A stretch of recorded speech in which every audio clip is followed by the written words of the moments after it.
Okay, well, first of all, thank you all very much for coming tonight. I'd like to remind you that this event tonight is in support of the Library Foundation's drive for funds for the new facility across the parking lot. So, now can everybody hear and see me okay? Yep. And can those on the other side of the room also hear and see me? Okay, good. Good, okay. I'm not going to stand behind the podium. I feel like that kind of makes an unnecessary barrier between myself and you, and this cord is only so long. So we're going to try to avoid the technical difficulty of, breaking the cord, cutting the silver cord.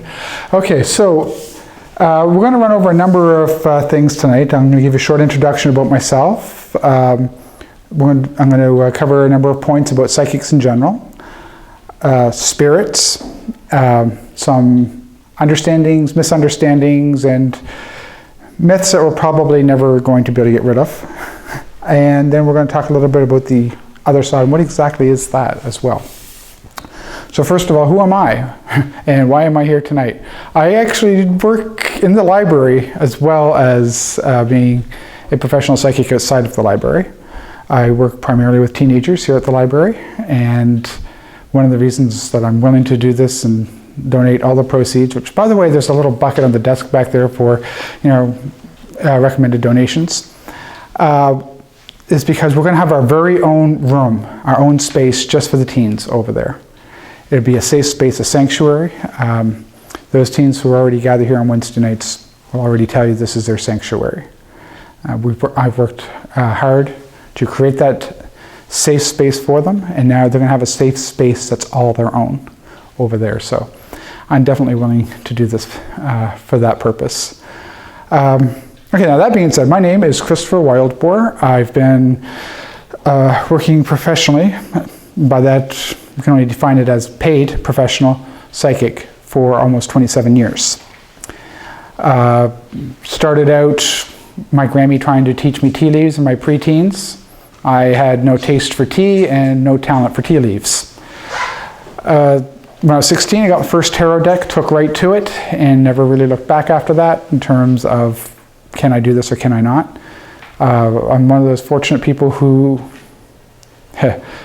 let's just remove the word fortunate for a moment, just say one of those people who life experiences has pushed them to be sensitive enough to be able to do the kind of work that I do. We'll cover more about what that means later on, but just to give you sort of a little foretaste of what that might be, keep in mind that if you're living and breathing, you're psychic. You're just not necessarily tuned into your talent or your ability. Kind of like music. If you practice every day, you'll be competent. Some people are going to be great at it. What else can I tell you about myself? I've been on TV a few times with Tina Simpkin, twice on ATV Atlantic Morning when she was still on there. I have also been on the History Channel's TV show Supernatural Investigator that was hosted by Cindy Sampson, who plays the girlfriend of Dean in that hit TV show Supernatural. She was a crybaby. A lot of people are when they come for a reading. And that is actually, you can go online and view that whole episode. I believe it was second season. Or you can just go on my Facebook page. I just recently reposted the link to it after being asked multiple times to do so. I have been doing readings all across North America. Face-to-face readings all across North America. I've lived here in Nova Scotia, obviously. I have lived in Los Angeles and all points in between, as well as France. So I have a bit of experience, and I've had a wide variety and range of experiences. There are a number of faces here tonight who are recognizable to me. This wonderful lady right here took my tarot reading class 7 years ago? It must be. It had to be 7 years ago. Would have been 6 years ago, because I only did. Last time you did it. That would have been 6 years ago, yeah. Okay. So, and I'm also happy to say that the tarot reading class will be restarting, and this time it won't be forced into the box of only 10 classes. It'll be the full 15 classes it was originally supposed to be, and it'll be starting in January. If you want to know more, just check me out online. I'm not going to give you the contact information here. That's not what I'm here for tonight. Just remember my name, Google it, all the hits for the first 2 pages are me. So, won't be hard. Okay. Yeah, there, that's the introduction bit. Okay. So, what is a psychic and a reader and a medium, and how do these things differ? Most of the time, you won't hear me use the word fortune teller, because as soon as I hear that word, I see a gypsy at a carnival. And although that can be entertaining, there are many moral and ethical considerations that have to be taken into account, even if you're one of those people who only does it for the entertainment value. I'm sure you remember my warning at my very first class: if I catch you out hawking yourself as a gypsy, dressed in the big hoop earrings and the whole bit, I will find you, and you won't like me. I take the profession very seriously, and for good reason. When somebody walks into your space for a reading, whether they're a skeptic or not, they're making certain assumptions about you right off the top that they do not make in regards to their doctor, in regards to their therapist, their lawyer, their spouse, their best friend, or their priest or religious professional. When they walk into your space, the first thing they assume is you can read their mind and already know everything about them. So you are in a very delicate, and I will use this word for a change, spiritually, ethically questionable position. Because can you read somebody's mind? Well, I suppose it's possible to an extent. But it's that belief that you can do that can often cause people to open up about things they would not open up to anyone else about, and sometimes not even their own selves. Now, that being said, that puts the mundane part of what is a psychic on the table for you. Let's talk about the non-physical side of it. A psychic is someone who has, through whatever accidents of birth and environment that they've been raised in, and if they're really fortunate, training, to have become sensitive enough to pick up on the non-physical information that we all receive and project continuously all of the time, whether you are in their physical presence or not. Quantum physics, in the simplified descriptions of quantum physics, seems to parallel a lot of the beliefs regarding this. Any of you watched the movie or the book The Secret, Law of Attraction and all that? They talk about how all time is now and how information constantly radiates out, radiates back. Well, that's what we're talking about. We're talking about continuous information exchange. Now, I don't mean to make a pun. Yes, I do. I love puns. But what's the medium by which this information happens? We will get to that when we discuss the other side, because what we're going to talk about at that point, just before that point, are spirits, and how each of us has a spirit, and that spirit has its own set of senses. It's just the side of ourselves that we do not listen to or pay attention to as much, because it's not where we're grounded. We're grounded here in the physical with physical concerns every day. You got to know when that street light turns green, because you know the person behind you is going to lay on the horn if you don't move. You got to be here now in this place all the time. There is an overlap to that, but that's when we start talking about the other side.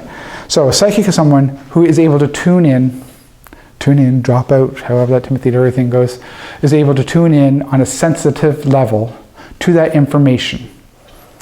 Particularly good psychics get very clear information, specific names right up front, specific information.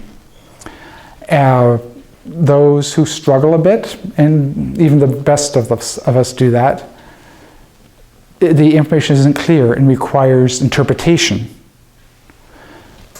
Now, then we start getting into the idea of, the difference between a psychic and a reader.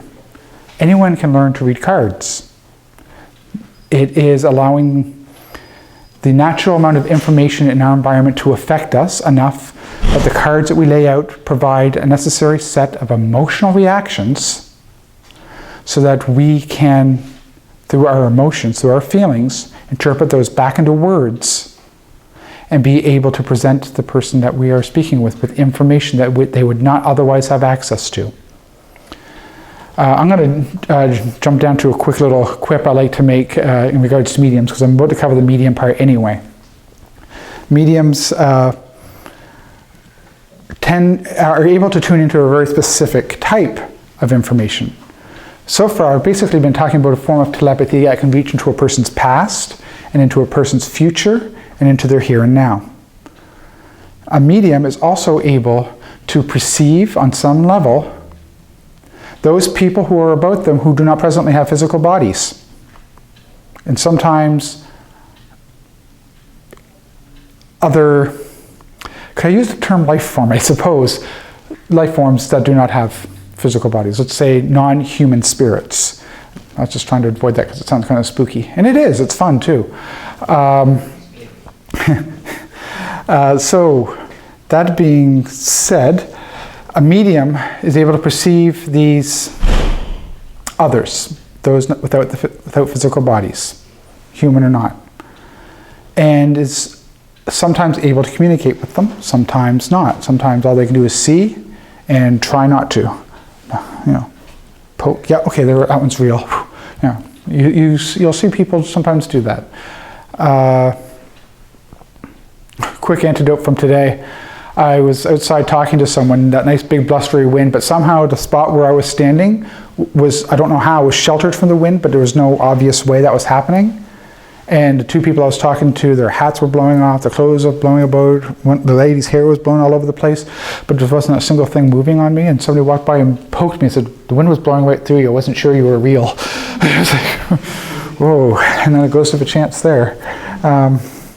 Right, so those mediums who have trained themselves to actually be able to communicate on some level with the non-physical beings present shouldn't be thought of as having an exclusive power. These are things that a lot of our own ancestors did naturally. I can guarantee there's several people in this room who, if you have not actually, there are some people in this room who have seen full apparitions and have no doubt about it. Certainly have seen a spirit. And then there are some more of you who have, when in deep need of someone who you've loved who's passed, have dreamt about them and have received that needed connection with them again in that dream. But here's a thought for you. When we're in the dream state, you're in the same state that a psychic or a medium goes into in order to be able to make that connection. When you are dreaming, some believe, and I do, that you are now functioning in your spirit, not in your physical body, and that those communications that you have with your dearly beloved who have passed is real. Whereas my grandfather, as he told me just this past March, who died back in 1995, Christopher Robin, pay attention, you're not going to remember this when you wake up. So, yeah. And when people do pass over, it's very important to remember that just because they died in the physical does not mean they suddenly become a saint or a devil. The only thing it really means is that they basically moved to a new place and the media internet connection they have to be able to make contact. And if they don't like that particular method of communication, they won't talk. I don't like to be too disparaging of some of my fellow psychics, but for the most part, most people cannot coerce a spirit any more so than you can coerce another human being. You'll notice, if you think about that one carefully, that coercion obviously is possible, but it functions on the same level.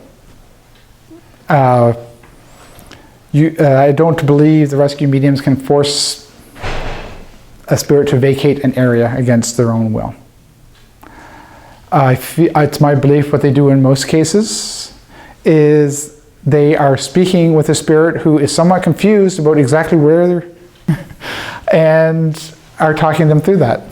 They're basically, I was going to use a technical term, playing the part of a grim or someone who helps with, surprise, you're dead. This is what you can do now. This is what you need to know. People may not be able to hear you as clearly as they used to and stuff like that. To strongly illustrate my point, and just because you die doesn't mean your belief structure changes. And to illustrate my point, I was doing a mediumship reading for a lady back in, I want to say March or February. Anyway, she came for a reading, and her mother's departed spirit chose to make herself known to me and was communicating very clearly through me her whole name, very specific things that left no doubt. I didn't understand what the things that she was saying meant, but when I said them to my client, she's like, there's no way you could have known that. I still don't know anything. I don't know what it means. I'm just passing along the message. And then the communication's going on, and all of a sudden the spirit flipped out on me and was ranting and raving about the mark of the devil and all. Just like, oh my crap, what the heck is going on? And if she knocks over my crystal ball again, I'm going to go find my bell book and candle, and poop's going to get real.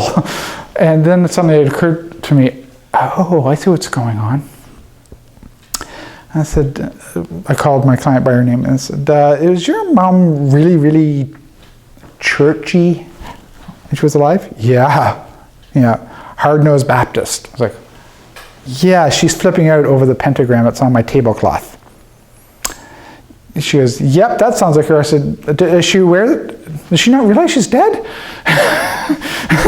I was feeling a little annoyed at that point. So we took everything off my table. We took the tablecloth off and put everything back on. And I turned to her, ma'am, is this good enough for you? I was feeling pretty belligerent. She would not make direct communication anymore. She would use she did not want me in her business anymore. She did not trust me anymore. But a month later, the client comes back with her own daughter, and going back to what I said at the very beginning about psychics and that ethical responsibility, things came up in the reading with the daughter that indicated that she had been through some very traumatic incidents. And when I said, I am not qualified to help you with this, I could allow my ego to get in the way and I could really screw you up good. And I'm not going to do that. I handed her the business card for Margaret Major at the Sexual Assault Center. I said, look, this woman saved my life more than once. Call her, it's free. And her mom said, yeah, I'll drive you up or whatever you need. At that point, to my mind's eye, I saw would be the daughter's grandmother, the mother's mother, step out from behind the mother and started speaking with me again. Because she realized at that point, regardless of what was on that tablecloth last time, obviously I'm helping out a granddaughter, so yeah, keep doing this, stop touching me. No, it's not that bad. So that being said, what the point that antidote is to make is just because somebody has crossed over, they are not necessarily smarter, wiser, nicer, less grouchy, or less excitable, or nor has their beliefs changed just because they've crossed over. In fact, once they've crossed over, there can be a lot of conflict in their minds because we've all grown up in a very similar society where we are exposed almost on a daily basis, even in our cusses. Oh, for heaven's sake, what the hell was that? To have this dualistic belief in what comes after. If we keep thinking of heaven and hell as very specific, discrete categories, then it becomes very difficult when you cross over to try to reconcile these accidental beliefs that you've carried throughout your life with what happens when you cross over. If we think of them as generalizations in terms of how you choose to experience your reality, who was it? Meister Eckhart once said that hell is a state of being unable to let go of the things to which you are attached to. Just roughly going, and I hope I don't sound ageist, by the general age that I see in the room, I'm willing to bet there's not a single person in this room who hasn't lost someone and for which you have not gone through hell trying to let go. You tell me that isn't hell. Imagine what it's like when you've crossed over and everything that you hold dear is, at least temporarily, you can't even contact. That can be pretty damaging. And every experience we have changes us. Some people, though, they're ready. They're surprised, like, oh, wow, I knew I was dying and just isn't really what I was expecting. And why are they changing the carpet in my house? You know, some people handle it better, some don't, some takes time. Something I do want to make a point of right away, and I have a story to go along with this. When you die, you don't have a physical body. You're not attached to it anymore. You remember what it's like to be hungry. You remember the taste of your favorite foods. You remember what it's like to experience the full range of bodily sensation. But if you were diseased, if you died of a painful disease, you are not in pain anymore. You might remember what pain felt like. You are not in pain anymore. The body had the disease, not the spirit.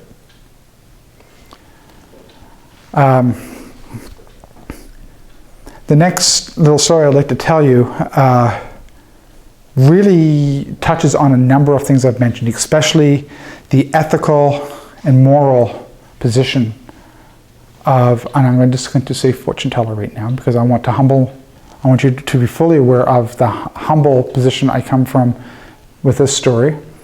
And before I do the story, I'm going to give you the same prequel I would give you if you were coming in for a reading. If you were sitting down in front of me, getting ready for a card reading or whatever else, the first thing I say to you, I want you to understand, first off, I am not God. I'm just a fortune teller, and therefore everything that comes out of my mouth could be complete bull. I don't say that because I'm afraid of getting sued. I live in Canada, not the States. I say it because I genuinely care about you, and the things that come out of my mouth should not be me making decisions for what you're going to do with your life. I'm providing you with information. It's up to you to make responsible decisions about what you do with that information. And I say a few more similarly self-deprecating elements as well. Now, I told you that story so I could tell you this story. Just this past summer, I was invited to do a medium, well, I didn't realize it was going to be a mediumship reading at the time. First of all, to do an investigation of a house for a haunt. I was able to create full contact with the resident spook, spirit, whatever you like to call it. I like to use light terms because people take this stuff way too darkly. And we were able to come to a compromise. We didn't have to look at trying to be coercive. We figured out why they were creating some issues, and it was simple enough to stop the main part of the issue by just leaving a closet door open at night. It was a child spirit of about 11 or 12 who had spent way too much time in that closet when she had been alive. Simply leaving the door open is all it took, and the occasional acknowledgement that she was there. And since then, on a couple of occasions, she's actually saved them. The woman of the house was going downstairs to check the dryer because it stopped too soon, went down, the doors open, the clothes were all over the floor. She was angry. She put them all back in, turned it back on, came upstairs, heard a thump and a bang, went back down, same thing all over again. Calls me up. I go out to check out what's going on. I said, okay, well, let's ask her. So we worked to communicate with her again. She kept saying, fire in the back, fire in the back, fire in the back. said, well, so her husband was there too. And okay, look, put it back in. Let's see what happens. Puts it back in, turns it on, and you can just see this little sparky glow coming out from behind the dryer. The husband runs over, looks, and says, "Don't turn it off, turn it off, turn it off." There's a loose wire that was producing sparks. So, not all spooks, haunts, are capable of a physical effect. Most of them tend to remain limited to mental and emotional effects. Sometimes those mental and emotional effects are tied specifically just to their memory. This couple had me stay to do a reading for them. She asked me if I could do a mediumship. I said, sure. I said, I need you to bring me some object that you feel connects you emotionally to the one who you'd like to connect with. And if that person is willing to be present and is willing to communicate through me and wants to talk to you, then we'll see what happens. She brought out something that was flat. There was a cloth over it. And even as she brought it close to me, I felt the temperature in the room. It wasn't the full room, it was just me, because they didn't feel it, drop. I felt cold. And they set it down, and I had never felt so reluctant to touch anything in my life. Except retroactively, and I'm thinking of some of my exes. Anyway, I reach out and I touch it, and completely spontaneously, without any reason why, I said, "Mommy, I'm cold." And my hand shot back. I just about fell over backwards in the chair, and I said, "If I take that cloth off, I'm going to see the picture of a child, aren't I?" And she starts bawling and nodding. And she reaches out to remove the cloth, and I grab her hand and I say, "Wait, don't. Listen to me very carefully. I want you to remember what I told you when I arrived. The very first time we met. I'm just a fortune teller. I'm not God, and absolutely everything I'm saying could be complete bullshit. I want you to remember that. I want you to think very carefully about what you're going to be doing to yourself, to yourselves, if we continue with this. I want you two to go take some time, talk this over, and then come back and decide if this is really what you want to know. Don't even nod at me right now. Go talk about it. You come back and decide if this is really what you want to do." I'm not going to charge you for my time. You know I don't do that. I charge for the reading. And if there's no reading, there's no charge. You guys go decide if this is really what you want to do to yourselves. There's a reason I only charge $40, $50 a reading. Because I don't think I should be charging a doctor's fee. I'm an entertainer. I'm an information specialist. That's all. They came back and they said, "We want you to proceed." While they had been out of the room, it was the first time in 28 years that I prayed. When I say pray, I mean begging for help as opposed to saying, "Hey, let's work on this together." Because the prayer that I uttered was, to whatever spirit led me to this place at this time. I don't ask you to make sure that I'm right or accurate. I only ask that you make sure that I do right by these people in front of me today. That's all I asked for, to do right by them. And they sat down, they said, "Yes, proceed." And I said, "I don't need to be psychic to know what the very first question is that you have." I said, "I know already how this child passed. I felt it. And I want you to understand something. It doesn't matter what religion you look to, what metaphysical philosophy you choose to investigate. Everything from every branch of Christianity to every half-assed version of Satanism to atheism to every pagan and religion around the world. They all have one thing in common. Once you're dead, you don't feel it no more. Your child is not in pain. Your child isn't cold." And then we proceeded, and yes, contact happened. I've been out to their home a couple of times since. And there's a shift. I don't. Once again, just referring to the general age in the room, you've all at one time or another have seen someone go through hell, and then one day they wake up and you know they're going to be okay. You can tell there's something different in their eyes, there's something different in the way they're carrying themselves, something different and relaxed in their smile, and you know they're okay. That's how they look now. Did I really talk to a dead child? I believe I did, but my belief doesn't necessarily mean the same thing for them. But whatever passed there that day has brought them some form of relief, and that's the important thing. It doesn't matter if it was real or not. I believe it was real. I believe they believe it was real too. But that illustrates a lot of things. That child hadn't turned into an angel, no wings, no feathers, no halo.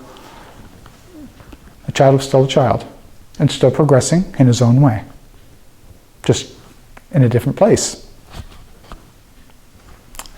And yes, I bawled. I had to pull over twice on my way home because I couldn't stop crying.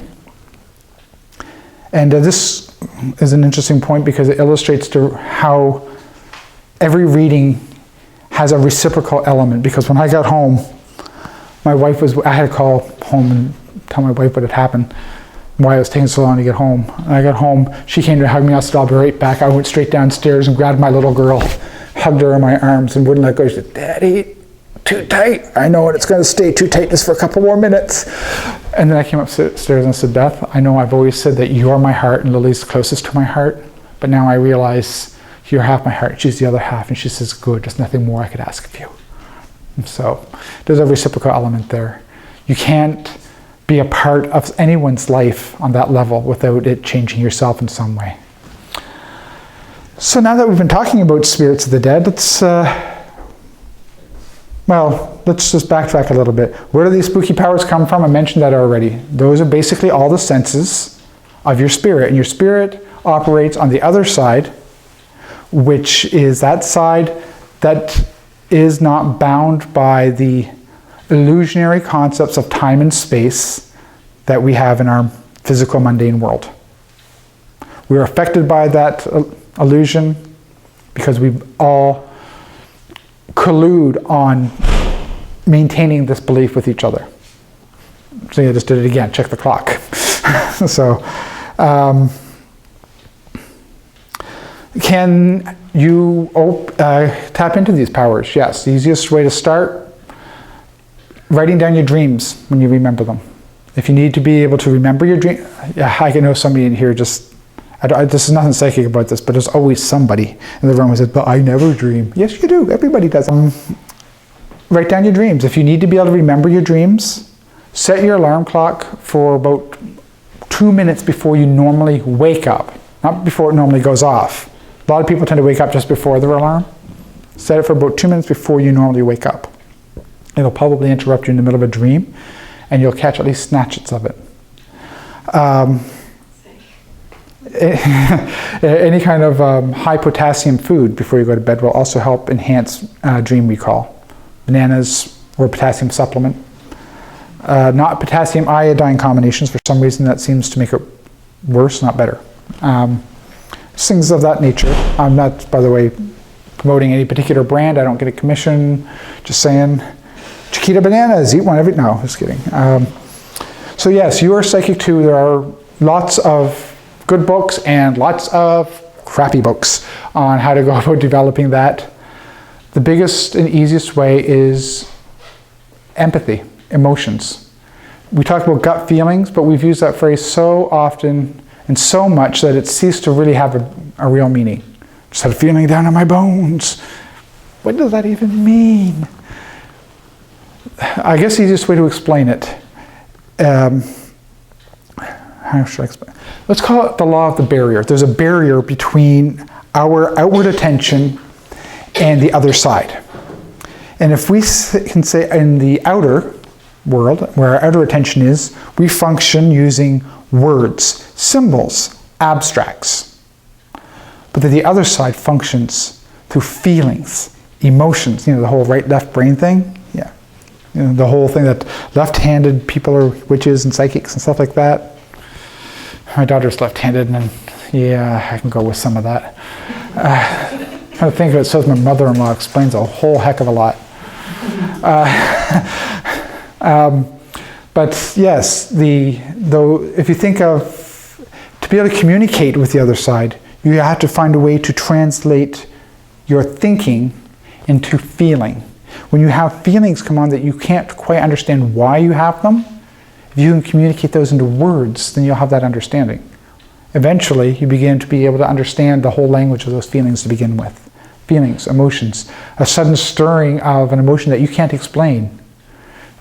Kind of like the concept of deja vu. Why do I feel like I've been here before, but I've never been here before? There's a set of feelings, something's been triggered, something's speaking to you. Or let's not be quite that personal about it. You are picking up on some information. People do not, I've already said, do not necessarily become angels or devils afterward, any more so than they were when they were alive. Okay, I guess in that case some people could continue to be quite little hellions. And some of them can continue to be the saints they were in their own way. There are tons of other things that are non-human. They're recorded in all cultures. Everything from the Fae. Yes, I believe in fairies. So does my daughter, and it's not her fault that I believe in them. Perhaps it's my fault she does. If you research the folklores of every culture, you'll find huge varieties of spirits. What they really come down to is interpretation and what labels do you have available in your own culture to label these things that you may have encountered. There's a story, I believe, of a young boy who was in a car accident with his mother or parents or something out in the jogging somewhere, I think it was. Yes, yeah, thank you. And he claims that the angels in the water saved him. Well, in our culture, we really only have 4 words that we use for things. Angels, demons, ghosts, and poltergeists. Does anybody have any other ones that are very common that that everybody is familiar with? I think God gets mentioned occasionally. He does. Quite a few of them.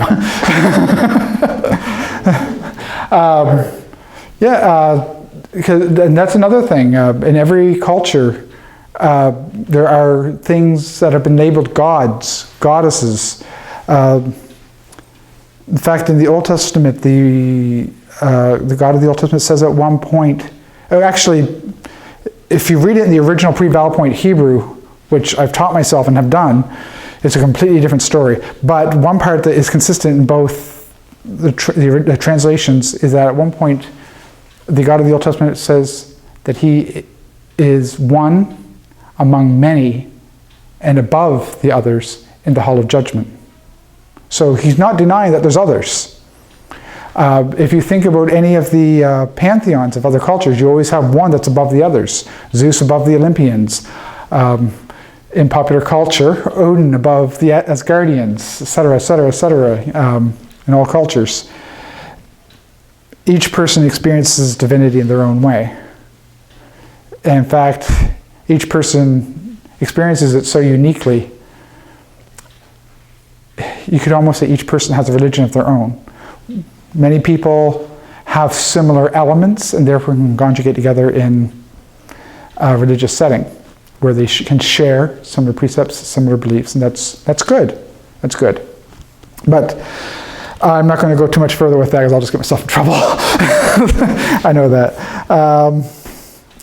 Right, so let's talk some more about, we mentioned how just because you're dead doesn't mean you've changed all that much. If you're curious, what would I have labeled the angels that came out of the water?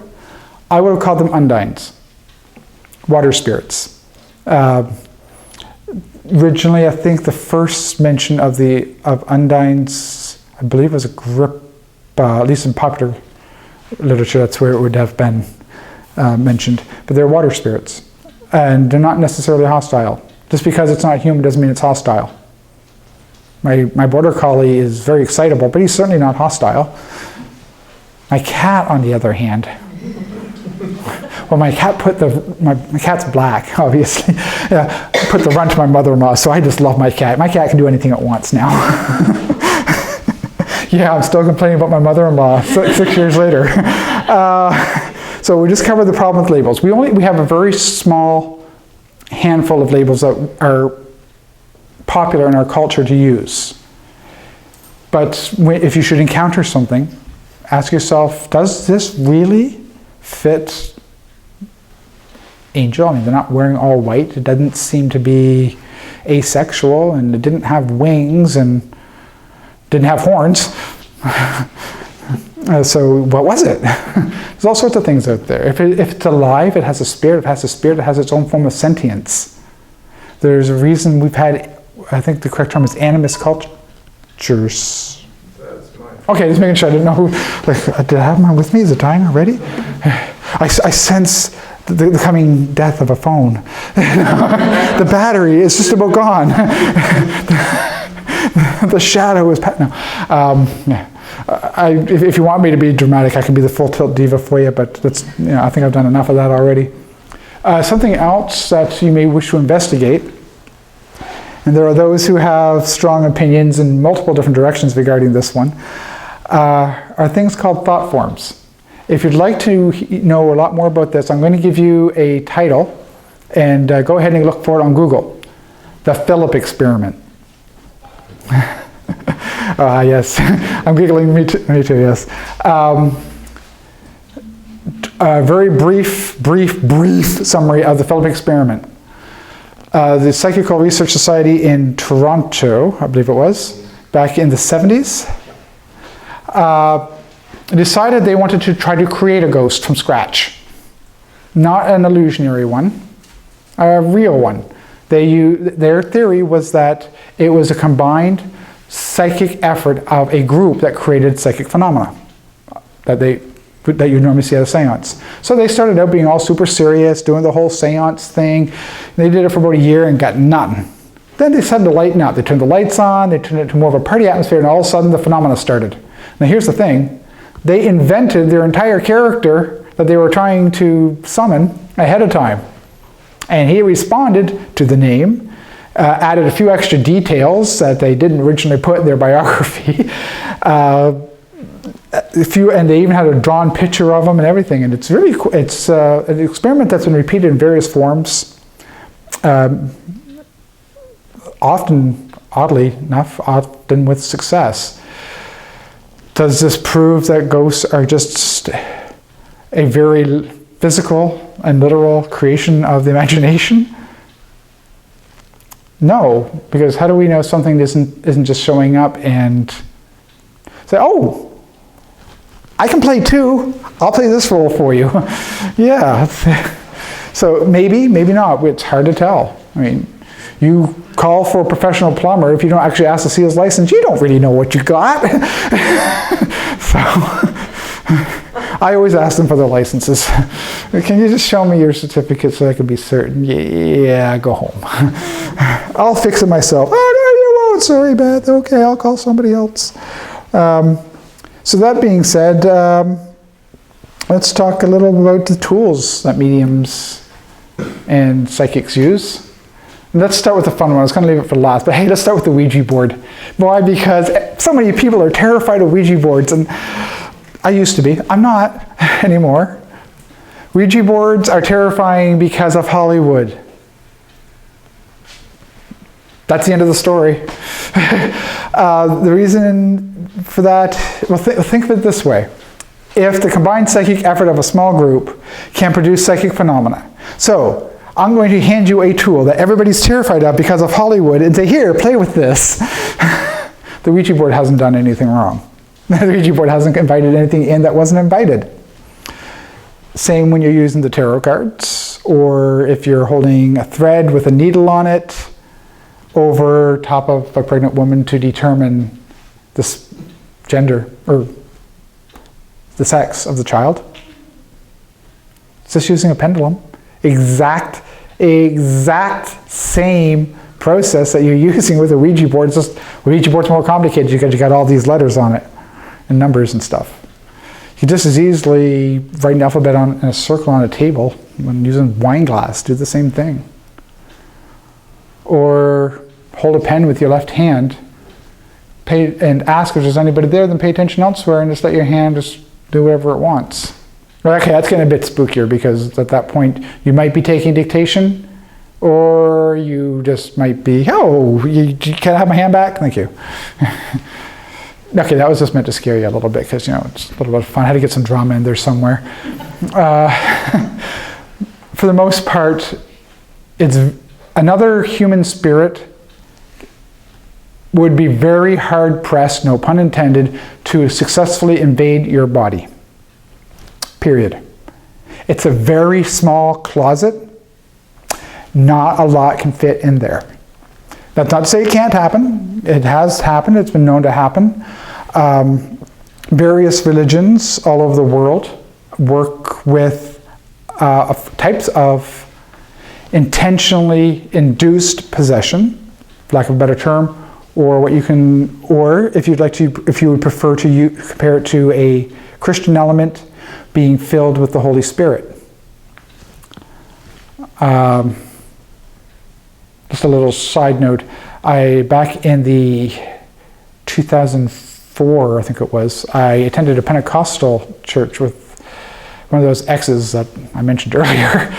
And someone began speaking in tongues, and I realized that's not just psychobabble. That's the Enochian language that was actually channeled by Dr. John Dee back in the 1600s. And so I spoke back while somebody else was claiming to translate. It's like, no, that's not what she's saying. I've got a book at home with the whole dictionary. I don't think they got what they were looking for that day. I also was not invited back. I kind of got to that age a little too soon where, you know how you know that you shouldn't say certain things. I kind of got to that age too soon where I was like, I don't care, let's just say it and see what happens.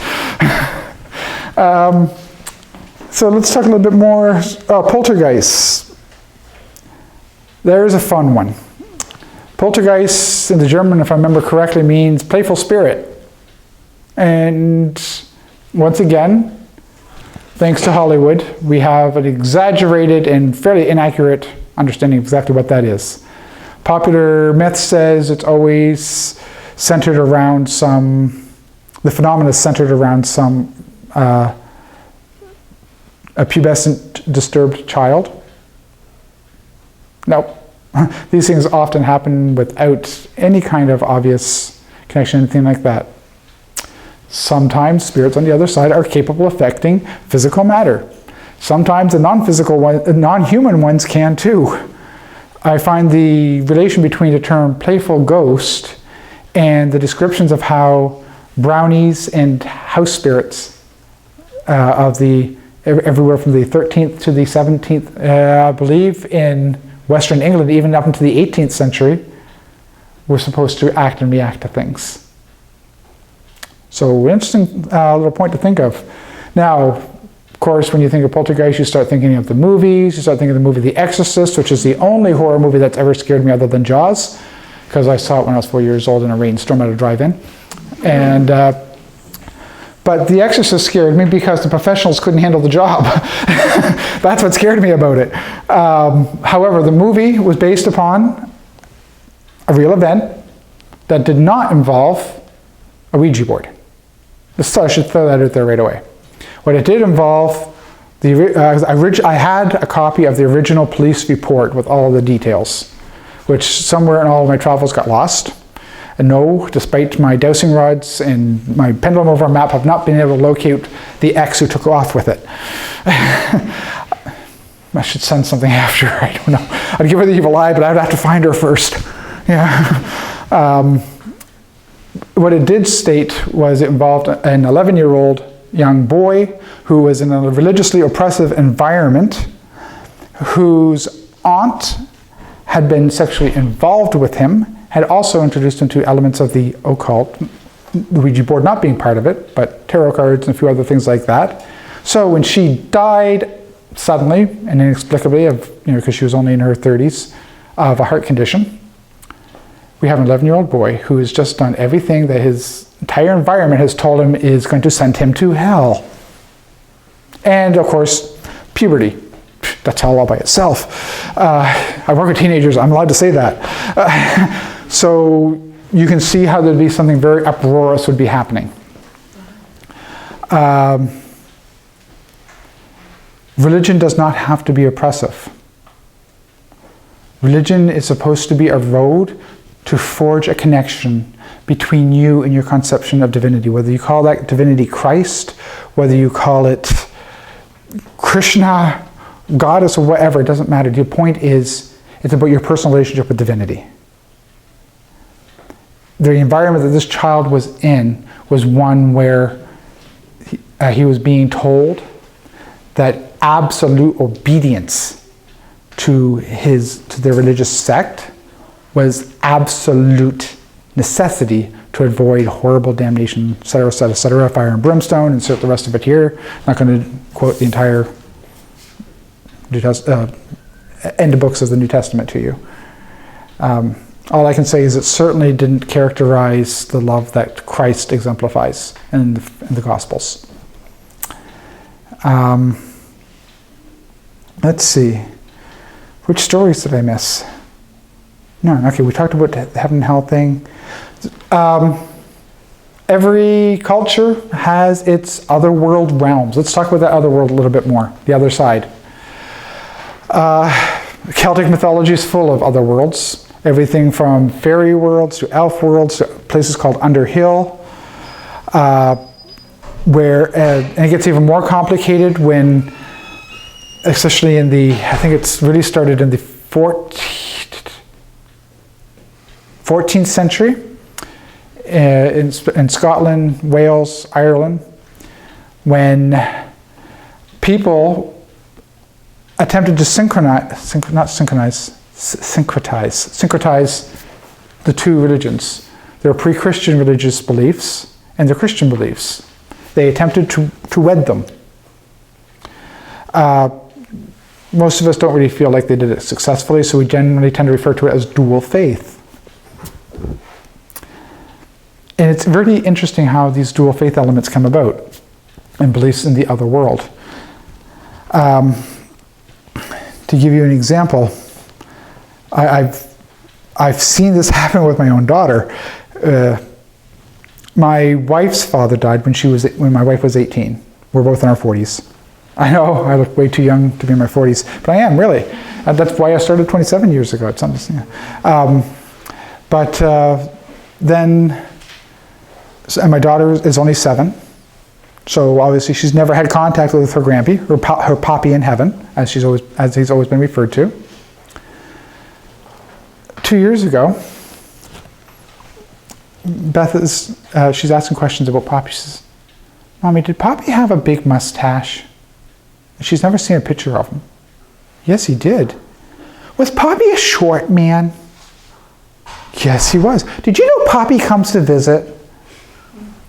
And Beth looks at me and says, "I had nothing to do with this. No, we have an agreement. We do not teach her religion. We don't teach her religion. We teach her values. We teach her the stories about as many different religions as we can. I'll give you, if we have time, I'll give you a quick antidote about that one too." And she says, "Mommy, did you know when people die, they go to heaven, and heaven is underground, and they're taken care of by the Queen of the Fairies?" She said that, my jaw hit the floor. Beth is like, "Huh?" She's describing very specifically the dual faith perspective of Eastern Scotland right up into the 17th century. 18th century. We'd up into the 18th century. In fact, there's still some communities near Findhorn where the famous, that still believe this. Reverend Robert Kirk in the late 1500s wrote an entire book stating how these fairy beings are non-physical, non-human beings who, that they're not evil, and these psychic powers to be able to see them aren't evil either, because, you don't have to make a pact with the devil to be able to get this power. Some people just have it, and then he dies mysteriously, and people claim that he was snitched by the fairies. Still trying to work that one out. There's a lot more to the story. Look him up at some point. Reverend Robert Kirk. Definitely a good read. He wrote, the book was called The Secret Commonwealth. But part of this, he discusses some of the beliefs that the people in his area have, which is when you die, since you're no longer physical, you become one of these face people, or at least you go to reside with them until, and he never really ends in some cases he says until Judgment Day. Some of them believe until, you get recycled. I guess there's some Some of them believe that you get put into a giant cauldron, stir it up, and the pieces get taken out, and they make a new cake person. Hungry, missed my supper. And others, of course, is reincarnation and all sorts of other things that can happen to spirits afterward, depending on culture or depending upon who you are, what you are. There's some believe that you get recycled unless you've done some great things, in which case you're kind of going to be needed again. So you get plucked out of the cauldron hole and, go on back. We need some more of that. How did he get back in there? Sometimes that happens too. It's like, oh, we shouldn't have sent him back. Let's see. Now, so if we start thinking of the other side, you've all probably heard at one time or another the really goofy New Age stuff. Oh man, I'm trying to raise my frequency and vibrations to a higher level. Frequency and vibration is perhaps the easiest metaphor to understand, but we have to remember it's a metaphor. Don't confuse the map with the territory. You can think of it as layers of reality, or you can think of it as going deeper past our illusions. I mentioned time and space being an illusion. Perhaps that first step onto the other side, there's still some concept of time. It's harder to follow, it's more fluid, but it's still there. So if there's a move on from there to another layer, higher frequency, cooler vibes. And once I guess I'm stepping out of the camera frame. See, you can step right out of the illusion. Perfect segue, thank you. And you could think of these as layers, or I guess perhaps if we need a different metaphor that really represents it well, think about how you understood the world based on the perceptions that you had as a child, based upon the perceptions you have now, compared to the perceptions you have now. The world is a very different place, just from those perceptions, let alone all the things that have changed during that time. And you know what? Those other worlds are extremely populated. We're a very arrogant species while we're in our body. Sometimes we forget that we have animals on this planet, let alone what might be out there and what I believe is on that other side. Now, I'm not going to attempt to discuss what is the position of deity or divinity in this. I don't have that right. I have my religious beliefs, which at best there might be 2 people in the room who share them to some extent. But it's not for me to impose that or to discuss that. Within the context of my beliefs, I function from a priestly perspective, and that's between myself and my relationship with what I call divinity. What do you believe based upon your experiences, based upon what you have seen and experienced with both your spirit and your body and your mind, or your heart, if you prefer to use that term, is between you and your relationship with divinity. I can approach an expert, ask a question. This is a metaphor for divinity there. And they can give me an answer and I can choose to disbelieve. They can give me an answer about what I need to do to fix something, and I may go, that just doesn't work for me right now. That doesn't mean they're not right, but I still have free will. And that's my relationship with my divinity, and what you believe and how you react in the face of, I don't know what to call it. Should we call it immortality? Some form of immortality, something beyond the physical? It's between you, your spirit, your relationship with divinity.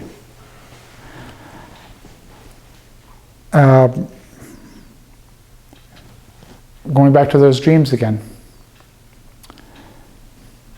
Every religious scripture in the world speaks of some form of communication through dreams. The Bible, the Vedas, the Havamal, the Celtic myths of every world, things are communicated in dream. There are those who believe, and I'm one of them, that when we dream, sometimes we're not even in our own body. We're visiting the other side. out-of-body experiences, astral projection. The book of Revelation in the Bible, the very first verse. And I, the Apostle John, was taken in the Spirit and shown these things.